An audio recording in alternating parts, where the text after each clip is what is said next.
Good evening and welcome to Sex Talk, the show where we talk about what we don't talk about when it comes to issues of sex, sexual health and sexuality. My name is Kgomotso Matsunyane and I'm going to be your host for this evening. Our theme for this week is what my parents never talked about. I'm sure you will all have a lot to say about that, and we went out to the streets of Cape Town to find out what you had to say. In my culture, it's very taboo to talk about sex. It was just, don't have sex.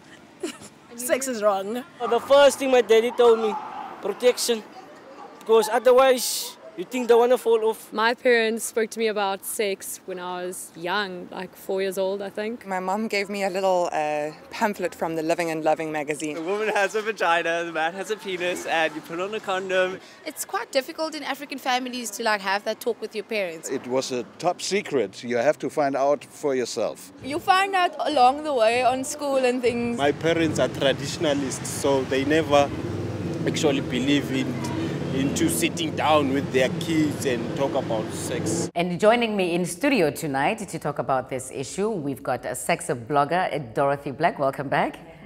We've got a radio talk show host. Hello, Africa. Hello, darling. Well, Africa Melane, I should say. Hello, Africa. Tell me how you're doing. Coming back again from the last show that we had, we've got Malene Rilu, who is an activist and a performer, and we've got a man of the cloth with us today, which makes me feel slightly anxious. Pastor Craven Engel, who's also joining us in studio. Welcome, Pastor. Oh, thanks, my dear. Okay, so now we're talking about what my parents never told me, and you saw in the clip with the Vox Pops what people have to say. Dorothy, what did your parents say to you about sex, if anything at all? Nothing. Everything your parents didn't tell you, they told me nothing. I know nothing. I think the first time my father and I started discussing anything about the body, because I only had a father at that stage, was when I got my period, and then he handed me over to my aunt. And then my aunt had to take me to go buy those things. And then she gave me the story, and he gave me the ovaries, the egg drops, you get your period.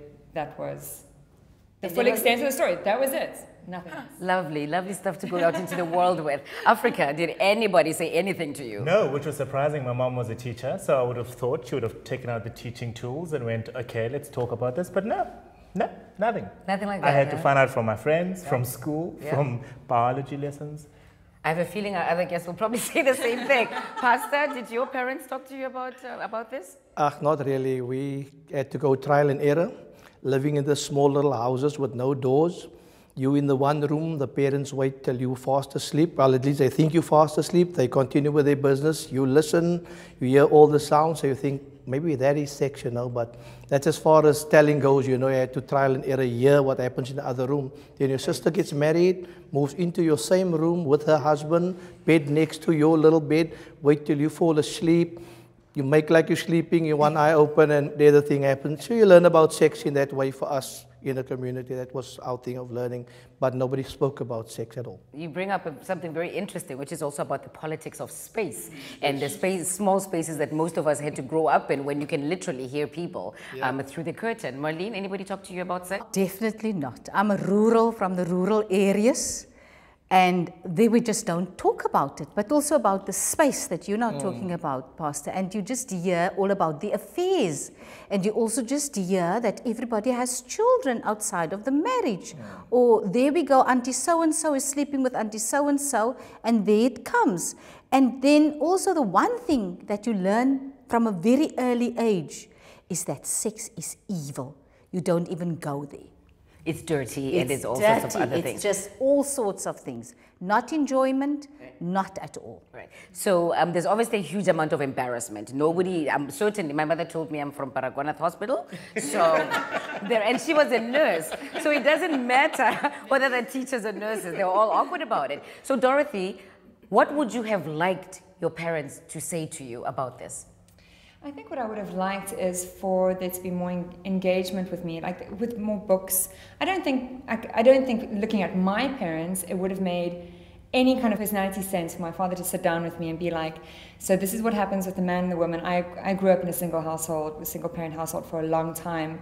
And so I think what would have been helpful is if he had just given me a book, and been able to kind of run me through it very quickly. So I could have read it at my own time, at least.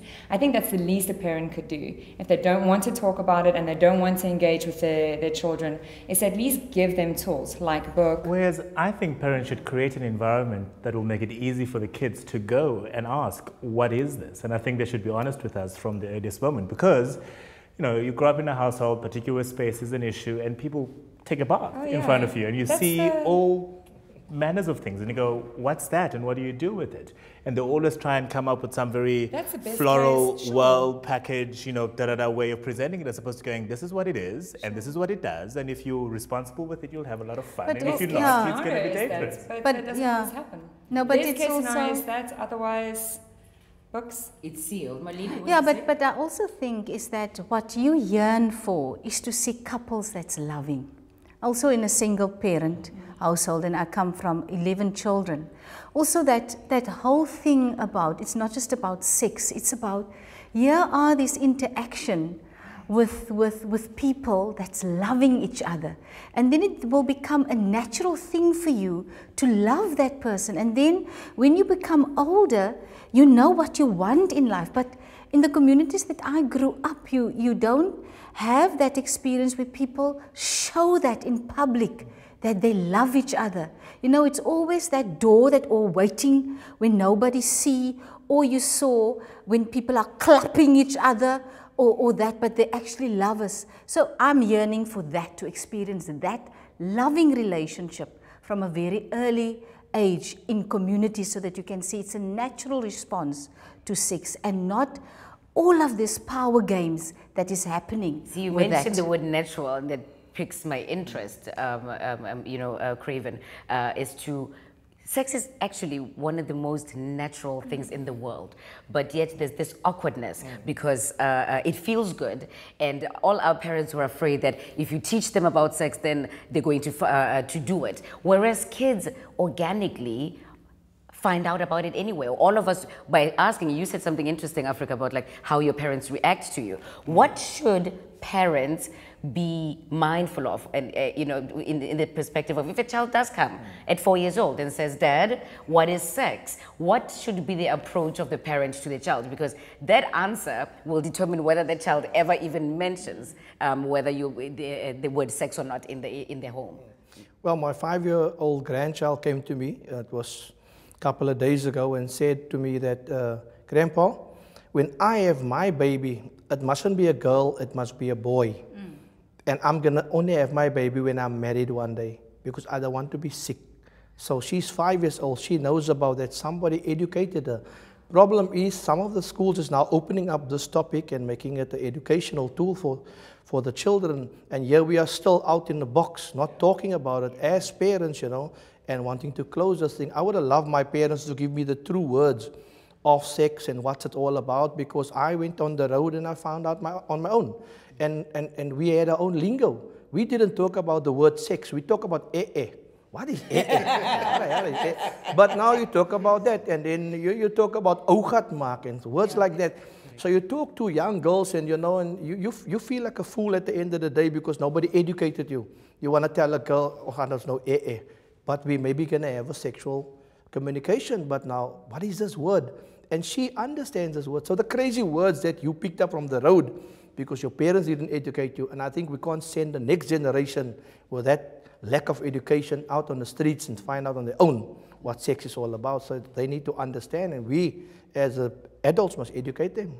Dorothy, you must get a lot of responses on your blog about this particular issue. Are people awkward? Are we getting better? See, we're the next level of parents, right, that is happening. So what are we actually living up to what we should be doing, or are we bang like our parents were, where we're avoiding it? In my experience, I think we'd like to think that we've kind of like moved forward, but their parents are still, they get very defensive about how they speak to their children about sex. And I loved what you were saying, because it's not just talking about, you put the pee in the flower, and it's not just naming the actual body parts, it's also talking about pleasure and relationships around sex and what a healthy sexual relationship looks like and sounds like, and the words that we use around that. And we can say that we are, you know, we're evolved and we're moving on, and I feel like a lot of parents are moving away from the fear talk, but that they get into school and it's all about disease and fear, and I think that breaks down a lot, and I think people are still very scared about embracing it honestly and openly and comfortably. Yeah. I feel I'm a parent with a daughter, and it's a societal. And when you look at talking about sex, it's also about responsibility. Right. Okay, you can't remove, especially when you're underage, is that you need to be truthful about what sex is about, but all the pleasure, but also about responsibility, about contraceptives. All of that comes when, and it's not an easy topic that you can approach, because adolescence... Particularly when you're competing with R&B music and the videos and everything that's on media is... It's amazing. I agree with you. It is, yes. Those music videos are something else. Yes. So we're here at Sex Talk. We're talking about what our parents didn't talk to us about sex. So don't go away. We'll be right back. Welcome back. We are talking about what our parents did not talk to us about when it comes to issues of sex. And I want to get back to the point that you were making, Marlene, which is about responsibility and consequences. I think, you know, if we teach about sex and sexuality, those should be the pillars of what we're talking about. It's like, you can have sex, but here's what happens when you open up that can of worms. Surely, like as parents, is that something that is feasible, Craven? Yeah, well, being a man of God and having to preach about sex, it becomes quite difficult, because the Bible says when you burn of desire, you must get married. Ooh. The problem is, what if you burn of desire when you're 9 years old? How do you tell the kid get married? You know, this is the complication. Then to stick to marriage and to, you know, and to abstain as a young person. And if I look at it, even in our church environment, this thing is just going like wildfire through the young people. And I would have thought they would have known better being within a church environment, but it's the same thing. So you've got to be open and educate about sex. And I did one on Sunday, just a trial run, and it went off well. The response was quite well. So people want to hear the truth about sex, because they don't want to be as ignorant as we are today. But what do you tell them? You know, as you've got the challenges of you're a parent, you're a grandparent, you're a community leader. Craven works with gangsters in this particular area. So young people come through your doors all the time. So what is the message that you kind of gave to them about responsibility and abstinence? Because if you're going to burn in hell, God forbid, I don't know if it's worth it. I think we steer clear from the burn in hell section, but we would educate them in regards to soul ties, you know. Once you get involved with sexual partners before marriage, you know, it's a baggage that comes to the next relationship. So that is the concerns I teach them. I tell them, look, you don't want to have a partner because you're always going to have another partner in your life. Once you have a kid before marriage, you'll also have that kid within the marriage. Once you have 2, 3 partners, you'll have people visiting you from all angles. So you're never going to have a clean marriage. Though, you know, would like to have a nice, smart, clean marriage, but there will always be soul ties and attachments to the marriage. So it's not scaring them, but telling them, you know, but now you guys can challenge me. Thank you. Now you get also where the sexuality of a woman, even in marriage, is not seen to, because she has never ever explored herself, what she wants, what pleasure her, and what she wants to know from a man, how to pleasure her. She can learn from a man how to pleasure herself. No, I'm not from that. But it is when it comes only from a scripture, which it's fine. I do adhere to that. That's your line. But it's important, even pleasuring yourself. They don't talk about that. But see, that's the problem. That's the problem. Who said that they told them that something was going to fall off? So my grandmother told me that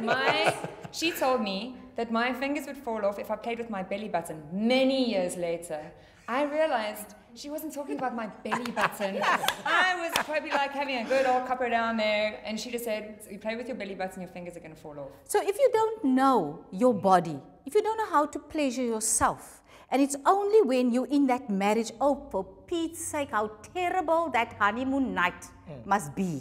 okay? Because we do have this fantasy that the first night is the most wonderful night. It can be the most horror that you're going to experience. It's not just about having sex in marriage. It's about how you take responsibility, how you yourself as an empowered person is going over to the next step with the partner that you do have. Except though, we are attaching a whole lot of value to sex. Sex is natural. And then Sex it's is sex. and emotion And the conversation that I had with my brothers when they were 11 and 13 was dildo, condoms, you're going to get AIDS if you're not responsible. And this is how you can protect yourself. There are certain logistical things we need to take care of before we even start attaching marriage, soul ties, love, fantasy. I think that's where it gets even trickier, because you talk about responsibility and we talk about the logistics. So we teach sex education, you have to wear a condom, and what we were talking about earlier is the condoms come off the minute that we understand in some subtext, we haven't spoken about it, that we're in a committed monogamous relationship, the condoms come off, so because you're not sleeping around, whatever. So the logistical part of it is just one aspect. Underneath it, we're talking about self-empowerment and responsibility. What I always say, especially to very young women, is your sexual health and your sexual pleasure is your responsibility. And yet, that's a whole different kettle of fish. Sexual self-empowerment with women who can't say when, where, how, who don't have the position or the courage to say that and to, put their foot down about it. But then do parents teach that, or do they emulate it? As you said earlier, you want to see people who are in love, showing love and loving, and that's how you... relation. It's not just about the logistics, penis, it's about self-empowerment and interaction and relationships. You can't teach that. You can. How you treat the people around you. You can show that, but you can't say, now take out your notes, because this is what's going to happen when you... How your kid sees you treating the women in your life, how you treat them, about how their space is respected. You cannot expect an 18-year-old to understand boundaries and sexual boundaries and to say no, when since they were a baby, they've been told that their space, their decisions... Granted, but that is an ongoing lesson. I have incredible respect for women because I was brought up by ridiculously powerful women, and I'll forever be thankful for that. Yeah. But that was lesson from day 0 to now 36 years old. And it doesn't stop. But there's still an additional responsibility, though, that parents should have as far as protecting yourself when it comes to, we've got AIDS, we've got pregnancy, we've got all sorts of other STDs. Those are not things that are solely attached and those to sex. Logistics can be spoken about in one sitting. Here's what and I then reiterate over time. But the loving and the self-empowerment should always be emulated in the house. I'm at this particular age, I'm 47 years old, and I still have issues about sex because in my childhood, in my adolescence stage, it wasn't dealt with properly. You know, I need to. The point is, you're old enough now to deal with it yourself. That's therapy. I'm going to be honest. It's time for therapy, baby. It's time for therapy. How many of us need therapy? Let's talk about masturbation, because part of that conversation, it's difficult for me to talk about the birds and the bees when we don't encourage what you're advocating, Dorothy. It's like, actually, if you don't even know how to please yourself, how can you even hope for anything else? Women go into their first time, and this is why I worry about the whole abstinence program, abstinence before marriage and stuff like that, is that women have this idea, and I thought that this was just older women, but younger women have this idea too, that men are somehow going to teach them how to enjoy sex. Because sex belongs to men, right? Right, sex belongs to men. And so when we talk about the logistics of sex and protection and responsibility, women need to own that first before they can and be comfortable with that. Before we can start saying, well, if you have sex without a condom, what's wrong with you? You should be a responsible adult. But I think women is much more educated than men about sex and sexuality. I wish I could agree with you, I can agree, because when the women are born and they're 2 years old, they've already got the house, they've got the one doll, they've got the other doll, they're kissing already, they got a teacup, put the teacup in there, so they've got a family running 2 years. And no, I'm telling you, this has got the dog. No. Men don't play those games. Men wake up when they're married one day, like, oh yes, I'm married, getting married today. They wake up there, you know, but sex is their thing that they think they're the masters of. Actually, a woman's supposed to be the masters of sex. Okay, we're going to take a little break. People to empower. But before we do, I wanted to say that I do remember very specifically playing Doctor with boys. So it's not just the work. I was not on my own. It wasn't just me. There were little boys around. Don't go anywhere. We'll be right back with Sex Talk. Welcome back to the last segment of Sex Talk. And how do we move forward with this? You know, is it a case of at what point, what do you teach what?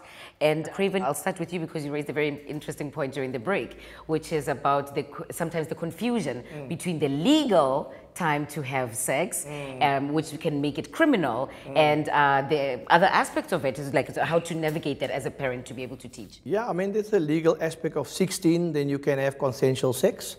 And then when you're 12, you cannot have sex. Then there's a gray area between 12 and 16. What do you do then? Nobody talks to you in that particular area, and that's a worse area. So then you can actually, that's a legal aspect, but you can go to the clinic at 12, and you can get contraceptives, and you can also have an abortion.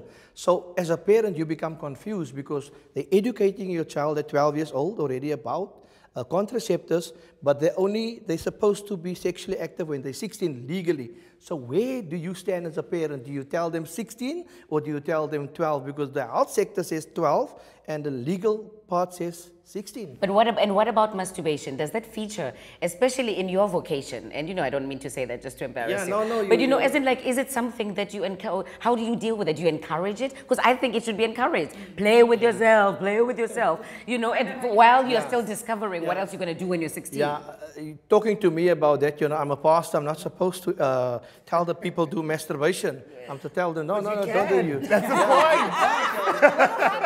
Bottom line is this. Bottom line, I had a class that I educated, you know, of young people, and this question came up. I said, you know, Pastor, what do we do? And I was still educating the youth sector. What do we do about this? I said, I mean, I don't know. There's a choice. Would you rather mess up somebody's life and have a child at 14 or stand in a toilet and choke somebody in a toilet? He said, the choice is yours. But I'm not going to say the do's and don'ts because kids are doing this stuff anyway. Because if you've got to put pastors on suspension because of this, what about these young people? So I mean, but you don't also want them to make their own decisions. You want a leader or mentor to educate them. You don't want kids, no. Alexis, but I don't want kids. I don't want my kids to go out there and find out on their own. Do this. Yeah, that's why I would say I would rather want to be the parent or the mentor to guide them. Even if I must open up a can of worms, I would rather do that. I think the but leadership we can't get kids out there finding out things on their own. That it's crazy. The kids are having sex already. There are 15, 12-year-olds who are pregnant, who are giving birth and abandoning those children. That's a reality that we're living with here. And I think if you are going to be a parent, step up to the plate and be a parent and be honest with them. Otherwise, don't bother. Simple as that. And you can also ask other adults around you, I suppose. It doesn't just have to be you. Yes, if you've got a cool auntie, like, go to Auntie Dorothy, go. But I think also as parents, we can't just leave it up to the pastors or to the teachers. It's our responsibility also to parent. But I think the last thing I would like to say, it's all about if I talk about womanhood, it's about empowering that young woman to make decisions for her own body. And also it's about knowledge also. It's not just about the contraceptive. As a parent, you even have a bigger job in your household if you have young persons, whether it's a male or a female, to educate themselves, but also to give them more knowledge, but also to know you don't know it all, because you also have baggage that you bring into this relationship now, because you're from a different generation as well. Dorothy, you get to have the final finalist words. Wow. I think, you know, there's a movement now where how you do the sex conversation is led by your child. So and you have age appropriate questions. So at 3 or 5, they might ask a question and you answer it very simply. When they ask another question, you might make it a little bit more complex. And you move forward and you give them the information when they ask for the information. And if you're an astute parent, you will listen and you will know when they're asking for that information. And you're right, you've got to step up. And if you can't step up, then give access, give books. show them to people who might be able to talk to them. And also you are creating what a healthy sexual self-empowerment image is from the moment you pop that baby out. And that is why parenting is so important. It is the biggest job you're going to have, and it involves sex as well. And so if you can talk about everything else, you need to be able to talk about sex. Well, thank you so much to all my guests, Marlene Craven and Dorothy Africa. Remember, if you're not talking to your kids about sex, somebody else is.